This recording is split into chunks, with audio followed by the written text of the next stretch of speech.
श्री स्वामी समर्थ. अवधूत चिंतन श्री गुरुदेव दत्त. श्री स्वामी समर्थ माला मंत्र हा ग्रंथ कसा निर्माण झाला हे आज आपण या व्हिडिओमार्फत बघणार आहोत.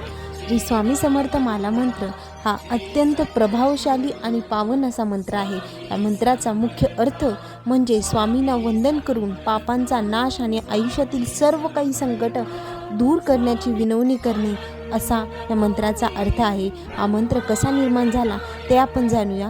श्री करंबेळकर यांनी हा रचलेला श्रोत आहे. तो पूर्ण नाव कै नागेश करंबेळकर हे आहेत. करंबेळकर काका यांनी स्वामींच्या कृपेने हा रचलेला हा एक पवित्र आणि पावन असा मंत्र आहे.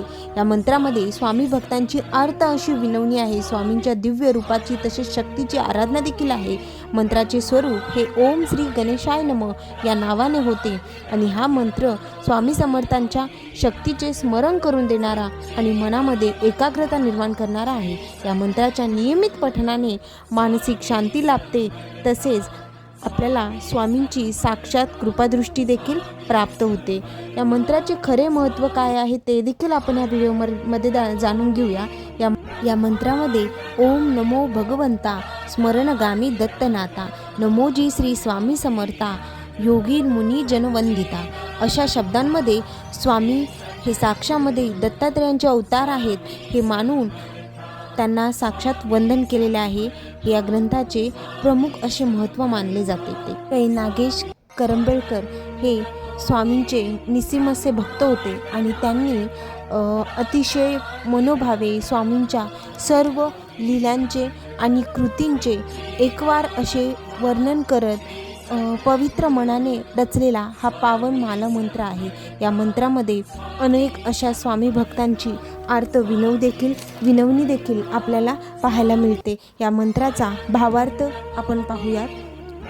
पहिल्या कडव्यामध्ये श्री गणेशाय नमः जगदंबिका म्हणे माला मंत्र नारायणे कथिला जो जगतकारणे तो हा सर्वोत्तम असे.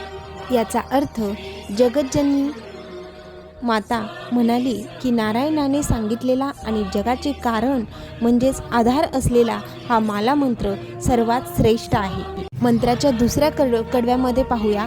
ओम नमो नमो भगवंता नमोजी श्री स्वामी समर्थ स्मरणगामी दत्तनाथा योगीर मुनिज वंदिता. याचा अर्थ हे भगवान श्री स्वामी समर्थ तुम्हाला वारंवार नमस्कार असो. तुम्ही स्मरण केल्यास लगेच धावून येणारे दत्तनाथ आहात, ज्यांना सर्व योगी देखील वंदन करतात असा याचा अर्थ होतो. आता तिसऱ्या कडव्याचा अर्थ पाहूया. चिदानंदात्मका त्र्यंबका विश्वेश्वरा विश्वधारका बालोन्मता विषाच्वेशा महायोगेश्वरा परमहंसा. या कडव्याचा अर्थ असा होतो की तुम्ही सच्चिदानंद स्वरूप असे त्र्यंबकेश्वर विश्वाचे ईश्वर आधीचे आधार आहात. तुम्ही बळ उन्मंत आणि पिशाच वेशात राहणारे एक परमहंस आहात असे श्री स्वामींचे सुंदर असे वर्णन या माला मंत्राच्या प्रत्येक कडव्यातून श्री नागेश करंबेळकर या काकांनी केलेले आहे आणि हे स्वामींचे निस्सीम असे भक्त होते. आजच्या पिढीसाठी हा माला मंत्र एक वरदानच आहे. सर्व स्वामी भक्तांसाठी मनातील सर्व शंकांचे निरसन करण्यासाठी, तुमच्या प्रत्येक समस्यांवर, तुमच्या येणाऱ्या संकटांवर मात देण्यासाठी अतिशय पावन ठरणारा हा माला मंत्र आहे. तर सर्वांनी या माला मंत्राचे नियमित पठण केल्याने तुम्हाला अतिशय मानसिक शांती देखील लाभेल. तसेच स्वामी सतत तुमच्या सोबत आहेत, तुमची सावली बनून ते तुम्हाला आधार देतात. मंत्राची प्रचिती जाणून घेण्यासाठी तुम्ही संकटकाळी जर मनोभावे हा मंत्र पठन केला, या मंत्राचे एकाग्रतेने स्मरण केले तर निश्चितच या मंत्राची अनुभूती तुम्हाला देखील येईल. पाहूया उद्या नवीन एका व्हिडिओमध्ये. श्री स्वामी समर्थ. जय जय स्वामी समर्थ. अवधूत चिंतन श्री गुरुदेव दत्त.